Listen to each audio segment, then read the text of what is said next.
আসসালামু আলাইকুম সবাই, কেমন আছো আপুরা? আলহামদুলিল্লাহ ভালো আছি আমি।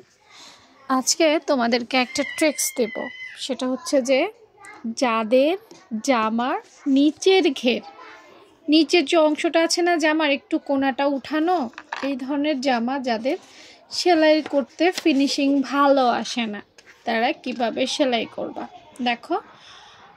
মিডল থেকে, একদম মিডল থেকে ধরে প্রথমেই সামনে না, সামনের অংশটা রেখে দিবা, রেখে মিডল থেকে ধরে এ ধরনের পিন ব্যবহার করবা। এটা আসলে নতুনদের জন্য ট্রিক্স। আমি বলবো না পুরাতনরা এটা করো, কারণ পুরাতন যারা আছো তোমরা অলরেডি অভিজ্ঞ, তোমার আপুর এই ট্রিক্স কাজে লাগবে না, ঠিক আছে? আমি এটা নতুনদের জন্য বলছি।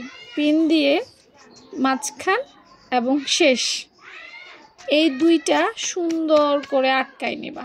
তো আটকাই নিলে হয় কি জানো, কাপড়টা বাঁধা পড়ে যায়, কাপড়টা আসলে কমতে বা বাঁধতে কোনো কিছু করতে হয় না, সুন্দর করে বাঁধা পড়ে যায়। আর যখন দেখবা সুন্দর করে বাঁধা পড়ে যাবে, ঠিক আছে, সুন্দর করে যখন দেখবা যে বাঁধা পড়ে গেছে অলরেডি, তুমি একদম সুন্দর মতো সেলাইটা স্টার্ট করে দিবা, নর্মাল সেলাইয়ের মতো করে।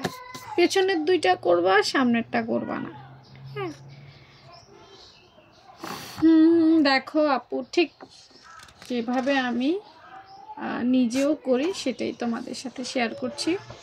আর টেনে টেনে দেখাচ্ছি না, কারণ অনেকে বলছে আপু টেনে দিও না, তাই টেনে দেই নাই। যা হবার তাই হচ্ছে।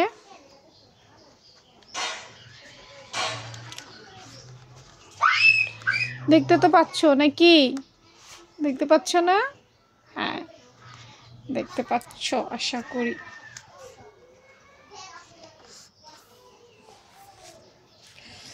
তারপর নর্মাল নিয়ম যেভাবে সেলাই করে সেভাবেই করবা, আর কোনো ইয়ে নেই, সেভাবেই করবা।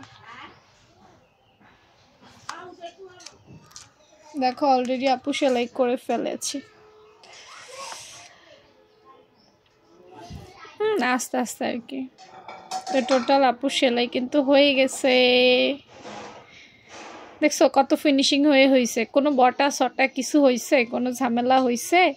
হয় নাই, কিন্তু পুরোটাই কমপ্লিট। তো টাটা, বাই বাই।